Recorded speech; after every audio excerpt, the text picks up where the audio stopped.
Hey, Sheldon Smith from Cut-N-Crown.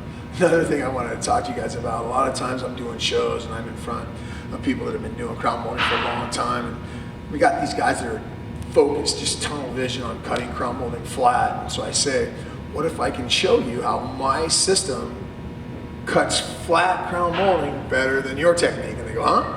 How does your system's not designed to cut flat molding. And I say, my system does everything. So let me show you. So if you guys don't know what I'm talking about, a lot of people swear up and down that you need to cut flat. You need to set a compound miter. So you set the bevel, you set the bevel and the miter to some crazy angles. If you do that, most people have to have charts and graphs to see what to set it to, which is kind of insane because there's not a saw made where both scales are perfect. So even if you have the proper math, doesn't mean you're going to get a perfect cut. However, there is a way to cut crown molding flat and get a perfect cut, and it's by using the Cut-N-Crown system. So let me show you how easy this is.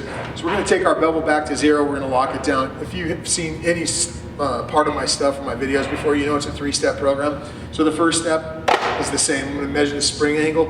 I'm still going to use the correct jig. Remember, corners are never square, so I'm still going to measure the corner. I'm going to divide by 2. I'm going to set my saw to half my corner. Here's the only difference. When I go to make the cut, I'm not going to put the molding in there. It's too big, so I've got to cut it flat, right? But I'll take a 2x4 or a 1x or a chunk of wood, and I'll put that in my jig, and I'll make the cut. Guys, your math is right there. So all you have to do now, very simple, is if you pull your blade down and lock it, you can just set your saw right to that edge cut right there, lock that down. Also, disengage your bevel, lean it right over,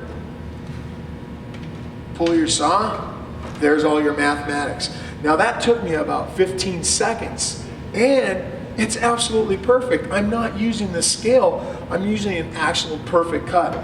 Another thing you want to remember, all cuts can be made now without flopping to the other side. For example, if you look at this, this is the inside left, this is the inside right. So when I do the inside right, all I have to do is set the molding this way. But watch. I can do the exact opposite cut by setting it on the other side. So remember, even if you cut crown molding flat, my way is faster and more accurate to cut flat than the way that you've been doing it for all these years. Because it gives you a true accurate cut without all the crazy math and charts.